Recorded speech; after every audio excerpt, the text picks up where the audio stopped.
ओम,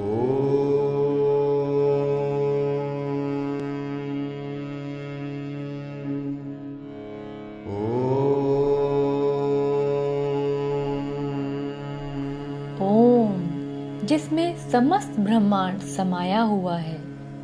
ओम, जो हिंदुओं का सर्वाधिक पवित्र शब्द तथा ईश्वर का वाचक है। ओम या ओंकार का नामांतर प्रणव है। ओम के उच्चारण, उसकी ध्वनि से वातावरण शुद्ध हो जाता है, सकारात्मक ऊर्जा का निर्माण होता है, पवित्र वातावरण का अनुभव होता है। ओम मंत्र जाप से हम ध्यान की स्थिति में पहुंच जाते हैं, जो हमें असीम शक्ति प्रदान करती है। ओम का क्या अर्थ है, जानते हैं इस वीडियो के माध्यम से।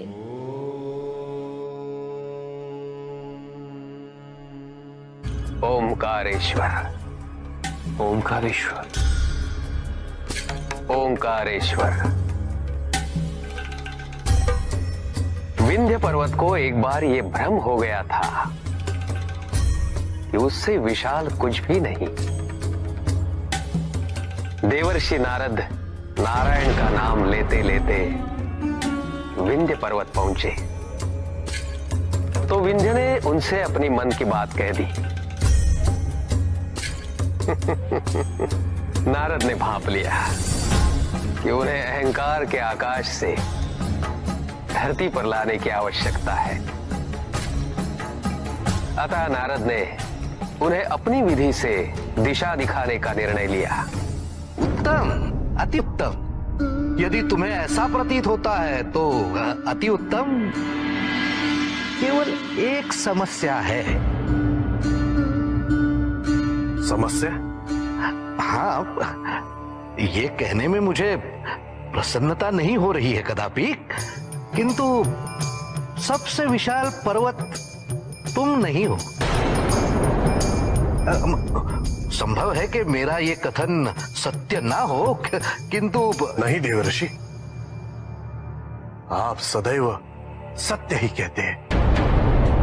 कृपया करके मुझे बताइए कि मुझसे भी अधिक विशाल पर्वत कौन सा है? मेरू पर्वत। मेरू? यदि मैं सबसे विशाल नहीं तो बन तो सकता हूं। मेरा मार्गदर्शन कीजिए, मुझे बताइए, कोई युक्ति बताइए मुझे। नारायण नारायण, मुझे आपको सत्य बताना नहीं चाहिए था। कितने व्याकुल हो गए हैं आप। आपकी दशा मुझसे देखी नहीं जा रही है। देवर्षि, कृपया विलंब ना कीजिए और मुझे बताइए, इस सृष्टि का सबसे विशाल पर्वत बनने के लिए मुझे क्या करना होगा? देखिए, ये तो तभी हो सकता है जब आप पर किसी की कृपा दृष्टि हो, आपको कोई वरदान प्राप्त हो। तो बताइए, किसकी आराधना करूं मैं? मैं अवश्य करूंगा, पूरी निष्ठा से करूंगा, पूरी श्रद्धा से करूंगा। तो आप महादेव की तपस्या कीजिए, उनकी आराधना कीजिए। नारायण नारायण। और इस प्रकार देवर्षि नारद ने विंध्य को महादेव की आराधना करने हेतु प्रेरित किया। नारद विंध्य को महादेव की आराधना करने हेतु प्रेरित नहीं करता। ऐसे कैसे हो सकता था? विंध्य ने महादेव की आराधना आरंभ की। ओम नमः शिवाय, ओम नमः शिवाय। विंध्य ने महादेव की कठोर तपस्या की और महादेव प्रकट हो गए। ओम नमः शिवाय। उठो विंध्य।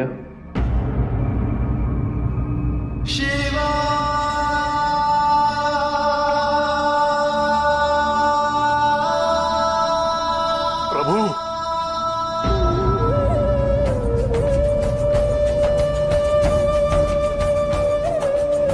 प्रभु, तपस्या सफल हुई ना? हाँ विंध्य, तुम्हारी तपस्या अवश्य सफल हुई। मांगो, मनवांछित वरदान मांगो। प्रभु, मैं आपकी कृपा से विशाल तो हूं, पर मैं सबसे विशाल बनना चाहता हूं। मेरी ऊंचाई किसी को भी प्राप्त ना हो, मेरा शिखर सबसे ऊंचा हो। किंतु क्यों विंध्य? तुम तो इस संसार के सबसे विशाल पर्वतों में से एक हो। यही तो प्रभु, मैं विशाल पर्वतों में से एक नहीं, सबसे विशाल बनना चाहता हूं। यदि आप मुझे ये वरदान नहीं देंगे तो कोई बात नहीं प्रभु, मैं वर्षों वर्षों तक ये तपस्या करता रहूंगा और एक न एक दिन आपको पुनः यहां आना ही होगा। उत्तम, अति उत्तम। ये हुई ना बात विंध्या।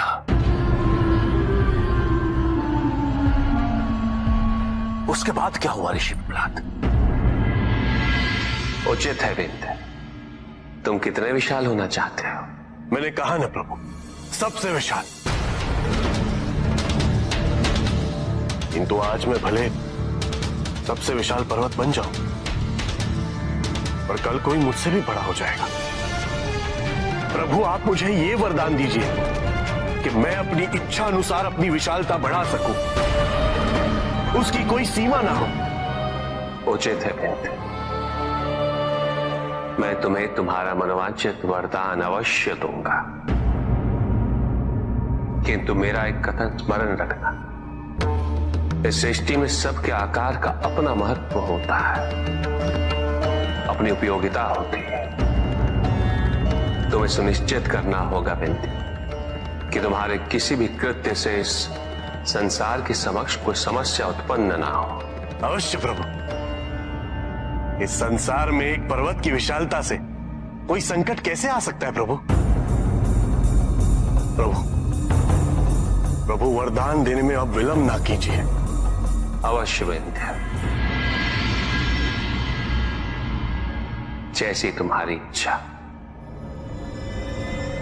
तथास्तु।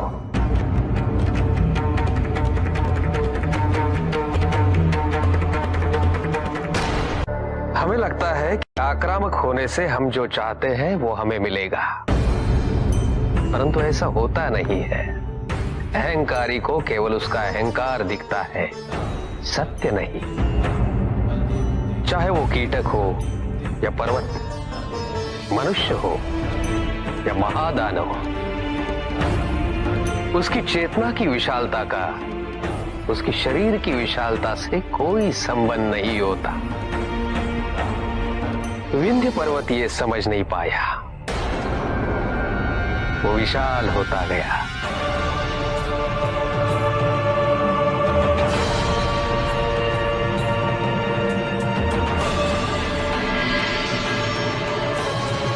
और शीघ्र ही पृथ्वी पर सबसे विशाल हो गया। किंतु उसके मन में आया कि कहीं दूसरी ओर मेरू पर्वत भी वरदान पाकर बड़ा हो गया तो फिर वो और विशाल होता चला गया।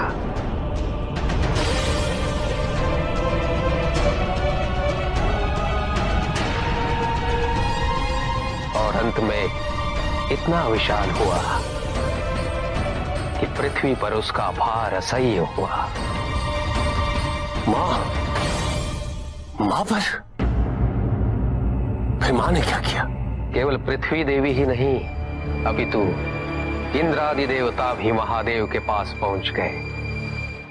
प्रभु, विंध्य ने इतना विशाल रूप धारण कर लिया है कि उसके भार को सहन कर पाना हमारे लिए संभव नहीं हो पा रहा है। प्रभु, शीघ्र विंध्य के लिए पृथ्वी पर कोई स्थान नहीं रहेगा।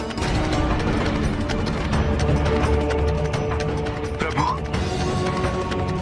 अब तो मुझे भी भय हो रहा है कि कहीं मैं विंध्य के शिखर से टकरा न जाऊं। मुझे भी यही भय है प्रभु। ये आपने कैसा वरदान, कैसा अद्भुत वरदान दिया है आपने प्रभु। यदि वरदान इतना अद्भुत है तो निहित उद्देश्य भी अवश्य ही होगा। किंतु प्रभु, अब बाण तो निकल चुका है, अब क्या होगा? अब समय आ गया है। आज्ञा दीजिए प्रभु, क्या करना होगा? विंध्य को और विशाल बनना होगा।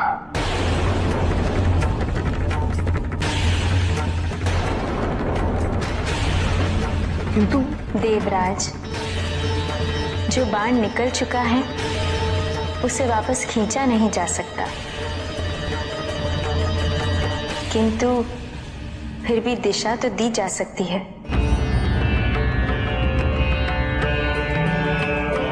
नारायण नारायण।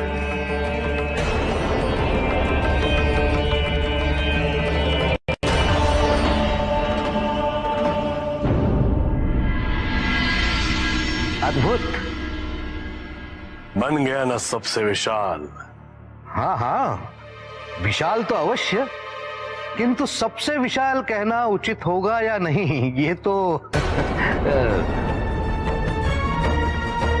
क्यों? मुझसे अधिक विशाल कौन है इस पृथ्वी पर? विंध्य, अब तुम केवल पृथ्वी पर नहीं रहे, तुम्हारी विशालता आकाश तक पहुंच गई है। इसलिए तुलना के मापदंड परिवर्तित हो गए हैं। अब केवल पृथ्वी को मत देखो, देखो तो इन ग्रह नक्षत्रों को देखो, वो तो तुमसे विशाल हैं। और फिर त्रिदेव, त्रिदेव तो, और त्रिदेवों में महादेव। सब कहते हैं कि महादेव से विशाल कुछ भी नहीं है। उचित कहते हैं आप देवर्षि, मैंने तो इस पर विचार ही नहीं किया था। मुझे सबसे बड़ा होना है, महादेव से भी विशाल।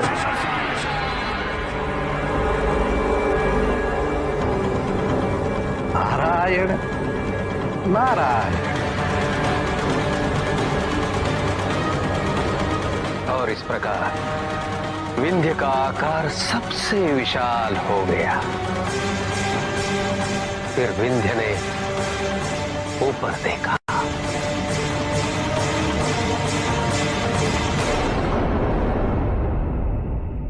मुझसे भी ऊपर ये क्या दिख रहा है?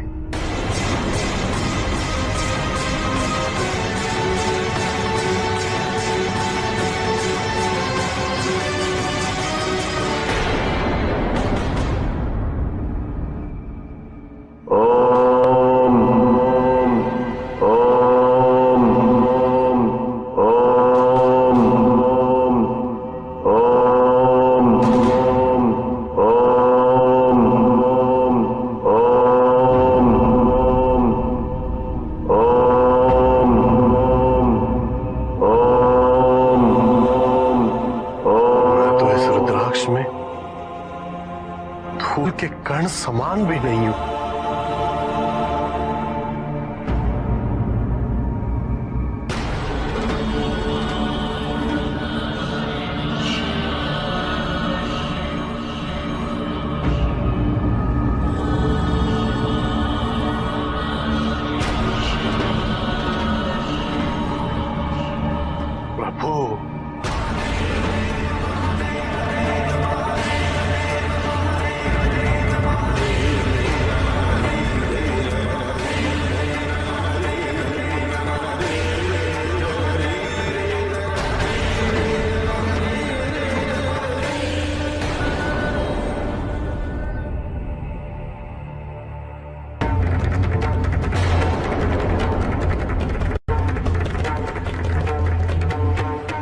संभव कैसे है ऋषि पिपलाद?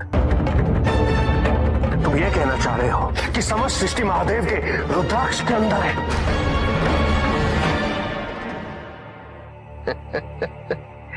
ये तो मैं नहीं जानता, मैं वहां कभी गया ही नहीं।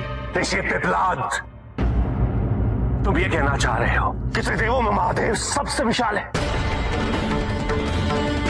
आप अभी भी नहीं समझ रहे हैं लोहितांग, है ना?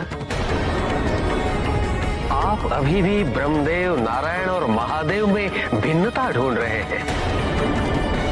विंध्य ने वही देखा जो उसे उस समय देखना आवश्यक था। लोहिता, एक और आप कह रहे हैं कि आप त्रिदेवों की पारस्परिक निर्भरता को समझ रहे हैं, परंतु क्या आप उसके अर्थ को भी समझते हैं? जिस क्षण आपको ये अर्थ ज्ञात हो जाएगा, उसी क्षण आप ये समझ जाएंगे कि विंध्य को ब्रह्मदेव, नारायण या महादेव में से कोई भी दिख सकता था। महादेव का रुद्राक्ष दिखा, परंतु उसे उस स्थान पर नारायण का सुदर्शन चक्र या ब्रह्मदेव का ब्रह्म कमल भी दिख सकता था। महत्वपूर्ण ये नहीं, महत्वपूर्ण था तो केवल इतना कि विंध्य को अपनी नगण्यता का बोध हो, और वही हुआ। ओम।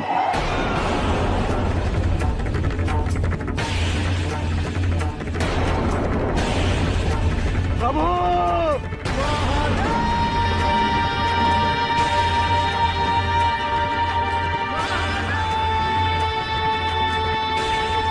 प्रभु, मुझे क्षमा कर दीजिए प्रभु। मुझे अपनी मूर्खता का बोध हो गया, मुझे ज्ञात हो गया प्रभु, मैं अहंकार में अंधा हो गया था। मुझसे ये वरदान वापस ले लीजिए प्रभु, वापस ले लीजिए प्रभु।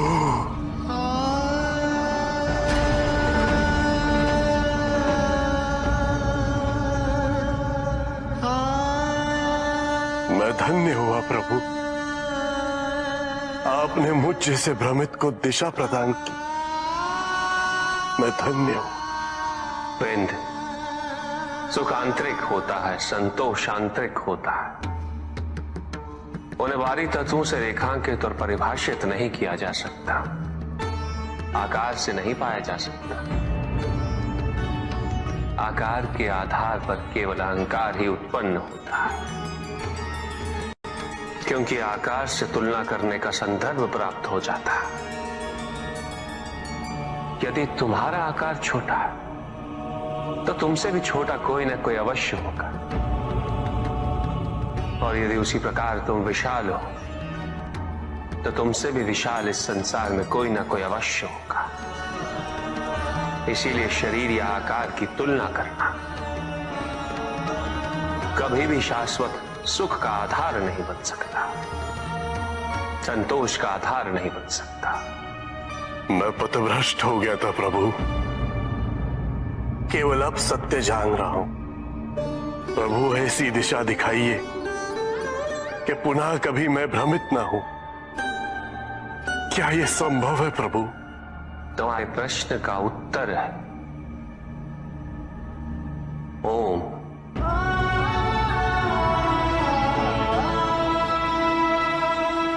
ओम। ओम।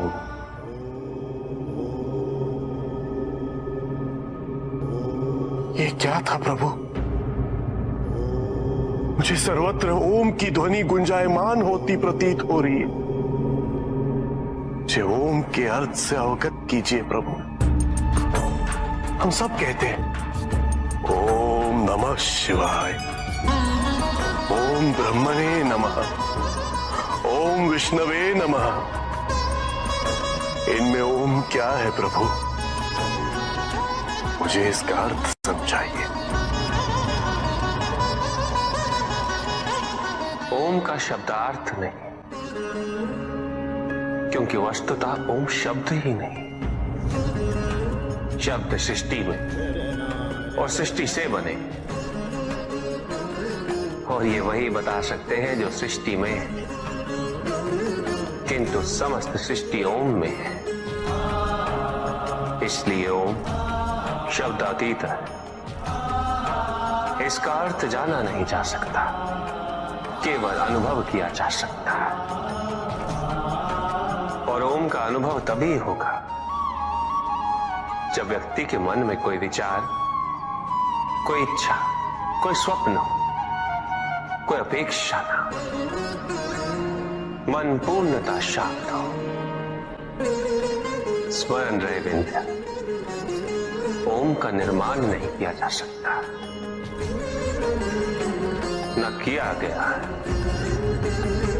क्योंकि सृष्टि की निर्मिति ही ओम से हुई है। प्रभु क्षमा करें, किंतु सृष्टि के आरंभ में तो केवल त्रिदेव थे। त्रिदेव और ओम पृथक नहीं है,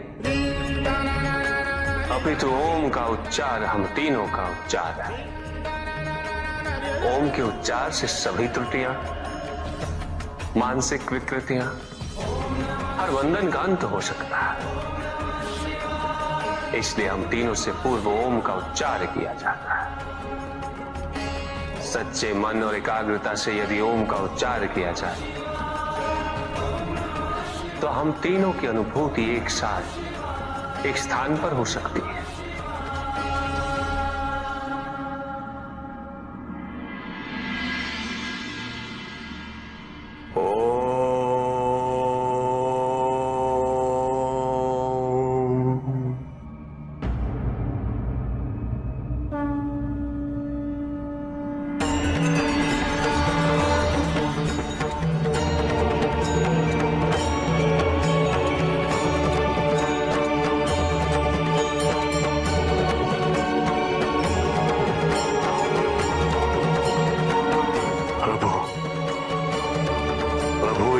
कृपा कर दीजिए। मेरी प्रार्थना है कि आप यहां एक शिवलिंग स्थापन करें और सदैव यहां उपस्थित रहें और मुझ जैसे भ्रमितों का मार्गदर्शन करें।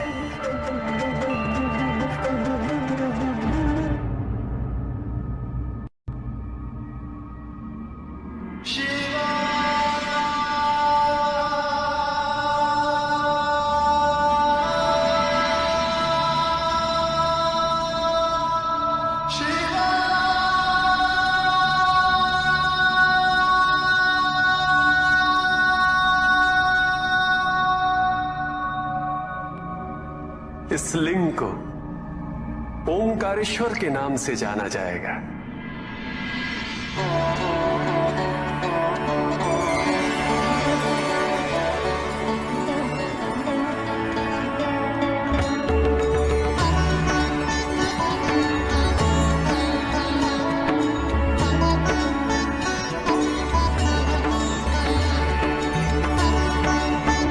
किंतु प्रभु, ओंकार की प्रबलता गृहस्थ के लिए अत्यंत तीव्र है।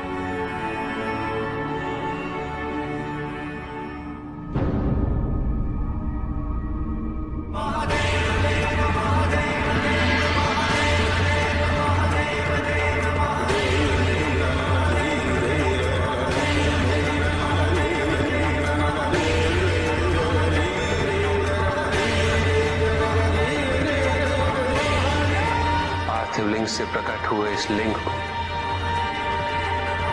अमलेश्वर के नाम से जाना जाएगा